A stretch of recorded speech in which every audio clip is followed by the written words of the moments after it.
Ang ating Yamatoya high chair, adjustable high chair. This already clean. Yan. Pero kung hindi po kayo satisfied sa pagkakalinis po namin, linisin nyo na lang po ulit siya. Okay? So, this is good for 6 months old up to 60 kilogram. Okay? So, ito po yung details po niya one by one. Sakay ka muna, baby. So, for example, yan yung baby po namin. So, adjustable po ito, yung kanyang sitting position. And then, removable po itong kanyang... Harang. Wait lang kasi. Wait lang kasi. Tayo ko muna.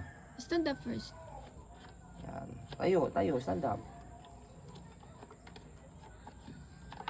Tanggalin mo dali yan. Tanggalin mo yan. So, removable po itong kanyang harness. Okay? Kaya, kahit by adult, kayang-kaya po siya. 60 kilogram. Yan. Okay? Na-adjust yun, di ba? Yung seat. Yan. Adjustable yung seat kanina. Sinabi ko na. Yan. Tapos, even yung kanyang footrest, adjustable po siya. Ayan. So, sa pag-adjust po sa kanya, ito, may mga kailangan kayong allen dito na tools para luwagan po siya. Okay? So, okay na, baby. Thank you. May picture ka dyan, ha? So, yan yung kanyang mga details. Pwede rin siya stand stool. Ang stand ng baby niya.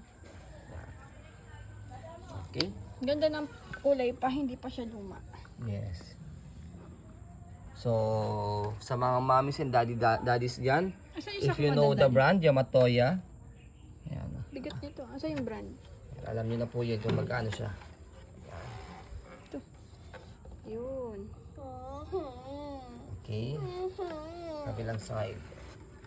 Wala mo siyang damage, di ba? Wala naman siyang damage. Ganda ng wood nito.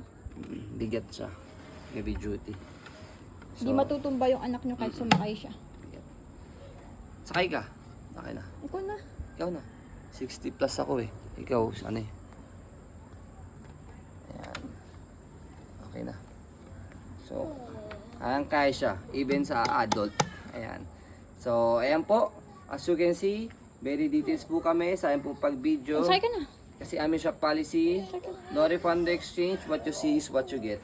So by the way, pakita ko lang po, dito siya na-adjust. Luluwagan nyo lang po itong allen niya. Yan, para may adjust both side, para ma-attack nyo po ito, maluwagan, ma-adjust nyo po siya rito. Ayan, ito yung kanyang mga tawag dito, adjustment dito, Ilan yan? position. Okay? 10. So yun po, maraming salamat. Have a nice day and God bless po. 12 pala.